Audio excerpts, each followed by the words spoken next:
litigious era, and I recognize that, so I don't want to be sued or anything, and I'm not condoning violence of any sort, but I just wanted to say that when we grew up as a kid, we used to play this game called King of the Hill. I don't know if you guys remember that. The boys would go up to the top of the hill. Maybe the girls went up there as well, but at our school it was the boys, and we would go and, the king of the hill was the one who could push all the other ones off the hill. I'm not condoning violence, but that's just what we did. So a great lunch was if you could stay at the top of the hill all lunch period. And there were several times when I almost made it the whole lunch period. So those were great days for me. And so I was thinking about this in the context of writing songs and being a songwriter. Like, Jesus is King of Kings and Lord of Lords. Like, if there's any other gods, if there's any other philosophies, if there's any other ways that people think truth is obtained, it's not. It's only through Jesus Christ. He's King of Kings and Lord of Lords. And I love doing this song all over the country. I love it especially when I have sports teams around because they're all jumping around. You guys are welcome to jump around or sit. Do whatever you need to do. This is called King of the Mountain.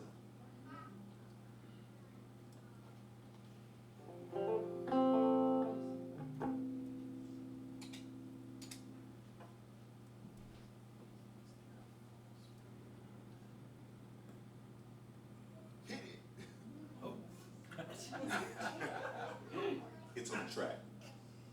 I've got the picture. The picture's great. Our track jam? Oh, you're talking to him? Yeah. Okay. It was one of these microphones over here. It's no signal. Found it. There it is. Ready? Yeah. Crank that thing up, man. Put people to sleep on this thing. Jesus, King of Kings and Lord of Lords. Yep, go down.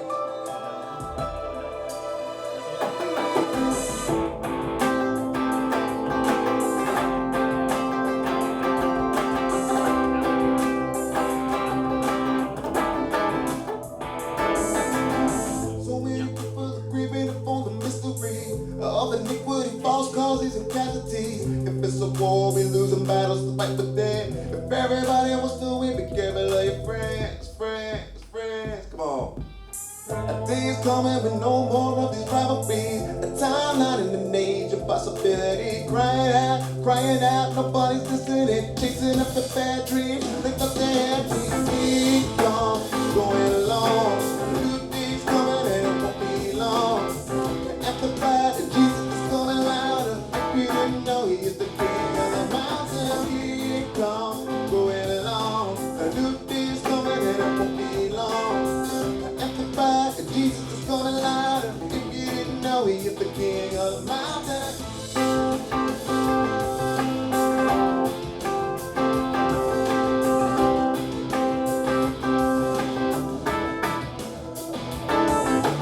Hey, seems like everything is going crazy. But is it possible that maybe prayer time is getting lazy? Don't hate me, cause I'm just saying, Gene, we need to pray more, right? if we really wanna change things, it ain't working to make things Jesus, yeah, he saved me, and he changed me, cause he's the king of the mountain. He comes, going along, a new thing's coming and it won't be long. Amplified, Jesus is coming louder, if you didn't know, he's the king of the mountain. He comes, going along, yeah, a new thing's coming and it won't be long. Amplified, Jesus is coming louder, if you didn't know, he's the king of the mountain. I can see clearly now. He knows what he's talking about. Yeah, oh. And we like the stripes. It won't have time to think twice. No. So many things that I can do. Tell my family, tell my crew. I ain't taking days off now. I ain't taking no loss. It's all a matter of living life with another boss. Jesus won the victory up on Calvary's cross. Hey, we gotta stay in the struggle. Won't get distracted by our first world problems. We doing the impossible. The mission is made possible. Suspect probable for sharing the gospel.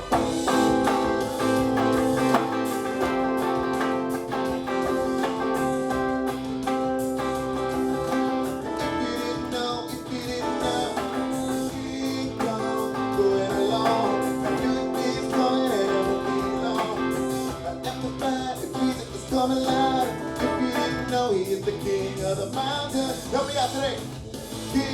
mountain. Let me hear you see us about king of the mountain. Yeah, yeah, king of the mountain. Let me hear you guys. Hey, hey, king of the mountain. King of the mountain. Yeah, yeah, king of the mountain. If you didn't know, he is the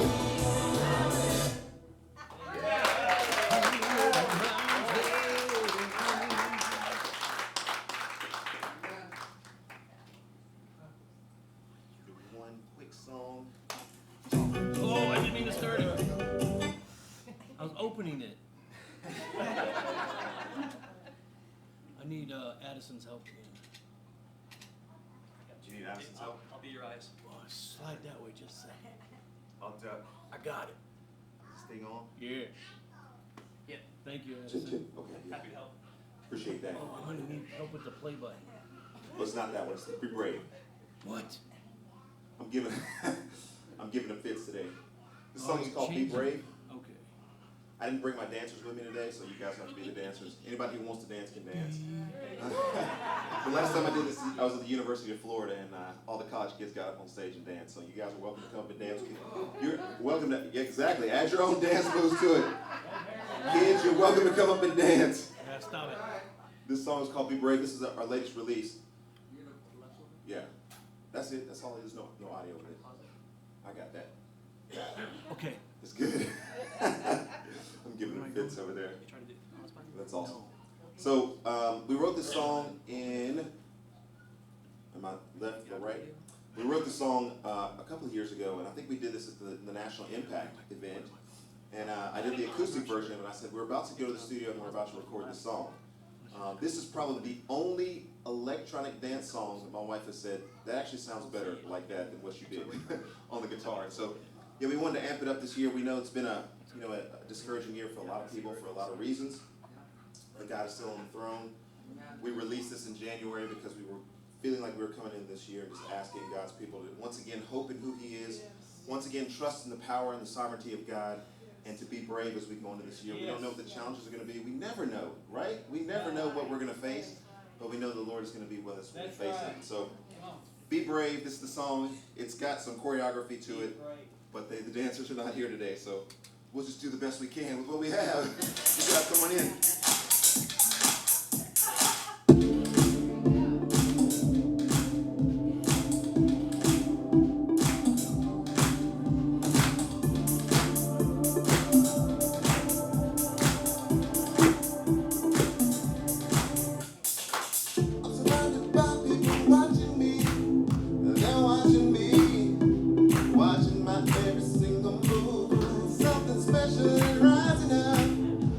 Rising up,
come on. The power of the Spirit moves.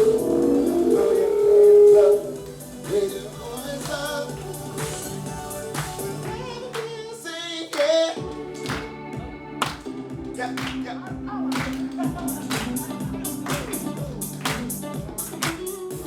Yeah. Come on, CSMI.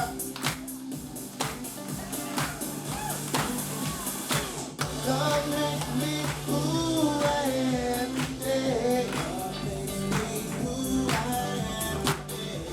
Makes me want to be brave.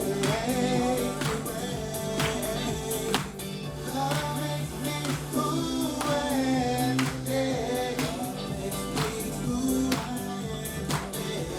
Makes me want to be brave. Want to be brave.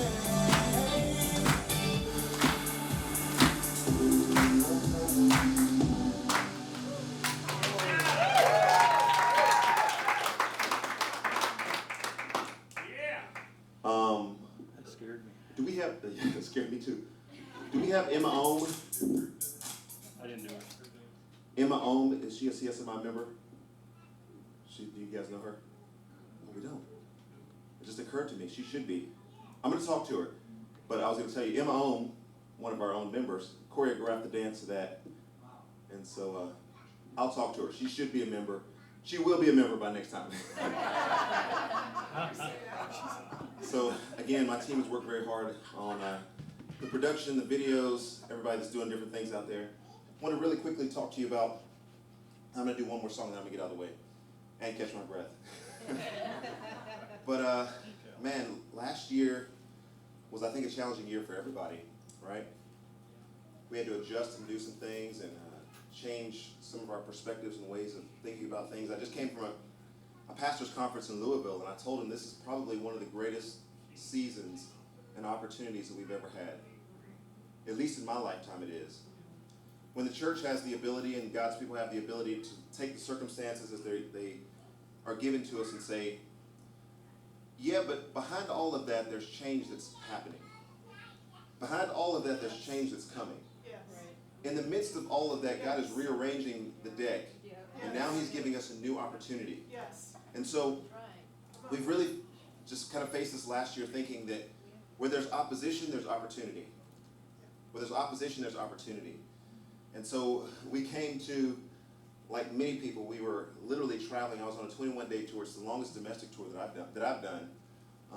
And we were finishing up in Texas, and everything had started shutting down. Well, I was flying out from Texas and going out to Utah for the next week, and everything had kind of already started shutting down. And as we were kind of looking at our schedule of things that we were going to be doing out in Provo and Salt Lake City, like all of our dates started getting canceled. And I know that, you know, touring artists and different people kind of are having that sinking feeling of like, oh, there's that date. Okay, maybe everything is going to be okay by this date. Well, everything's going to be okay by this date. It's like, okay, all right. Well, let's adjust. And, you know, I had a lot of people who reached out to me, God bless them, and they were just like, you know, we know that you make a living and feed your family by you touring. There's no touring. And so we had some people that literally reached out to us. They were angels that God sent to us and just said, hey, we wanted to care for you. You've been on our heart. Like, I didn't approach them. They approached me and said, we've just been thinking about you and praying for your family. You know, here's a little something to help you get through this time. And so that was really cool. The Lord sustained us during that time, and I just want to thank all of you for being praying people and being people who are vigilant to just sense needs. Like, we didn't go to anybody and say, hey, we need this, or we didn't even know what we needed. Like most people, we didn't even know what was going to happen. And so, you know, some folks stepped up, and we had a song that was in the queue to be released. And at that time, everything had shut down in the music industry. There was no real reason to release a song because there was no certainty that anything would happen through the song. And about 4 or 5 years ago, if you guys have ever read the book, The Insanity of God, Nick Ripken is the author of that book. He's a dear friend of mine in our family. In the book, he talks about being in Somalia in the 1990s during genocide. When they were sharing with a group of believers, there would be just horrific human rights violations that were going on right and left. These few believers who would come to faith as they began to watch these missionaries who were sacrificing their very lives to be there, and encouraged by their faith. I won't give away a lot of the book because I think you should read it. It's fantastic book. But on one of the occasions there were about 5 or 6 Muslim background believers who were there, who had come out of Islam. And they're gathered together to take the Lord's Supper. And this is chronicled in the book and also the movie, The Insanity of God. As these believers gathered together, there's someone who had followed them from the compound that they were at and killed all 5 of them. And so Nick is at this point of crisis in his life where he's saying everything, all the work that we've done has just been obliterated in a matter of moments. They've been killed, they've been slain for the sake of their faith. And he begins a sort of a crisis of belief in asking the question, is Jesus worth it? I'm wearing the bracelets today. Is Jesus worth it? Because that was the thing that came to them over and over again as they faced personal tragedy as well as tragedy for their team in Somalia and other places in the world. Broken and discouraged, they came back to the United States and they spent some time with college students who began to sort of rejuvenate their passion, but they still had these deep wounds and these deep hurts. And as they began to go around, they were commissioned to go around at the most persecuted places in the world, some places that can't even be named, to go and interview people, to share and ask them the question, why are you doing what you're doing? And time again, people would come back and they would say to Nick and to Ruth, we're doing this because Jesus is worth it. We're facing this persecution because Jesus is worth it. What he's done for us doesn't compare to the fact that somebody could put a gun in front of us and kill us. We're worshiping Jesus, and you know, I don't want to preach. I'll be doing that tomorrow, but it's hard to read the New Testament and not understand the fact that believers were persecuted. On an interview a couple of weeks ago with Nick Ripken, he said, I think it's probably time for the church in America to stop whining and start witnessing. Come on. Yeah. Come on. Amen. And as I was thinking about that and preparing messages, I was thinking to myself, I can't read hardly any book of the New Testament without recognizing that when believers came to faith, they were persecuted. Maybe the reason why we don't see the spread of the church and the power and the impact of the gospel the way that we should here in America is because it's so comfortable, so easy for us. I mean, the government might intimidate us, they might close but nobody's putting a gun in our face and saying, you want to be a follower of Christ? I think maybe if that was the case, we would figure out who's who and who's not. Not saying that we have to go through that, but just asking ourselves a question. One of the things that Nick Ripken has said to me is that maybe I'm spending a little bit too much time with you, Erskin, because you're starting to talk like me. Probably. One of Satan's greatest tactics is to try to use persecution to silence the witness of the church. The intimidation, the persecution, so that believers don't share their faith. Well, obviously, that hasn't worked, and that's not going to work, because the power of the gospel is stronger than that. But one of the greatest things that Satan has also done is he's taken believers like ourselves, ourselves, in places of freedom where we can freely share the message, and he silenced our witness. So in the final analysis, what's the difference between somebody who's persecuted and Satan using them to silence the witness of the church, or we here who are in America who are silent about our witness for Christ? I know it's a challenge that comes to me daily. About 5 years ago, we were commissioned to go to the International Mission Board in Richmond, Virginia, with a group of songwriters.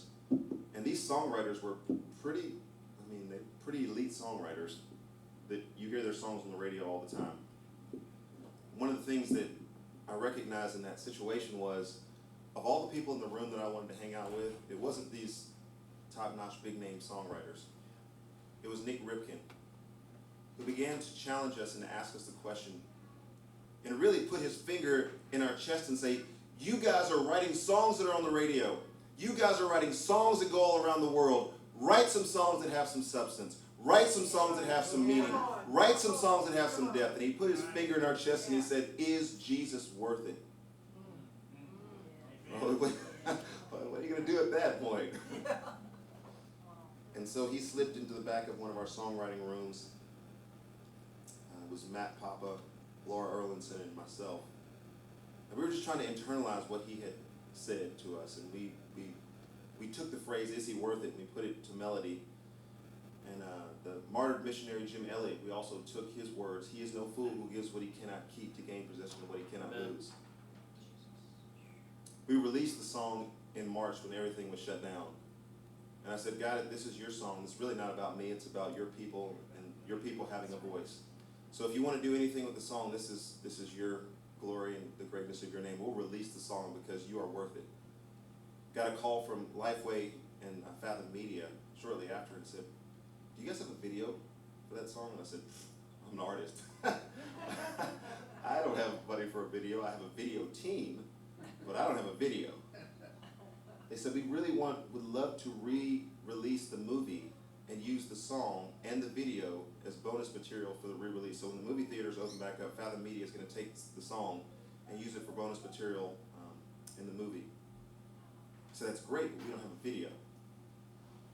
I get a call several days later saying, hey, do you have a video team? It's like, I've got a video team, but I got no money for a video. I mean, a real video. Like, I appreciate what Lydia was talking about, like doing a video with your phone. Like, that's a video that I can do. And they said, well, get your video team together and we're going to discuss the terms of the deal. And I said, fine. So a couple of days later, okay, we got a video. Video team finished that. The deadline for that was December 31st, and they finished that, and they did a fantastic job. A lot of credit goes to Johnny Barker and Luke Harvey for engineering that whole process. I just kind of stand in the middle of the camera, and they say, move this way, or move that way, or play this, or do that. That's about my skill set, but these guys did a tremendous job. You'll see this on the video in just a few moments. But then I was approached by Nick Ripkin's team and said, hey, how are we going to release this music video? And I said, I don't know.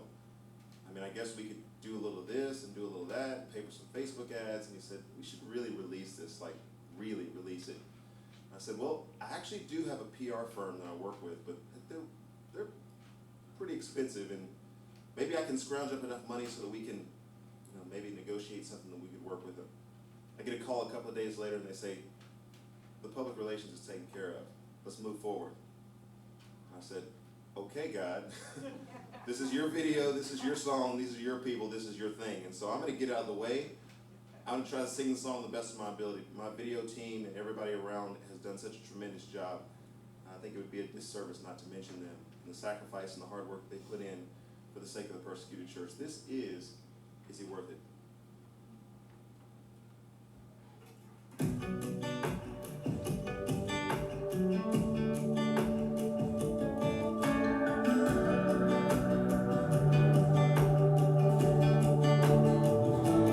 This is no game, it's no fairy tale. I stare right into a rifle barrel. It all goes down to this. Is he worth it? This is no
sacrifice. I'll give what I can give. Give what I can do. Count the cost, count the cost. It's a privilege to bear the cross. No matter what I face, my heart is certain. No matter what I face, my heart is certain. That is worth it. Oh, oh, Jesus is worth it. Oh,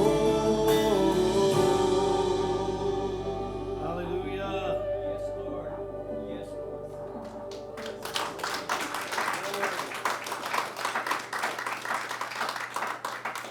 Thank you guys. AB. Thank you. Thank you, Erskin. Thank you. We're gonna take our lunch break, and I recommend the restaurant next to this place. So we will convene again at 1 o'clock. God bless you all. Have a great lunch. Amen. Choose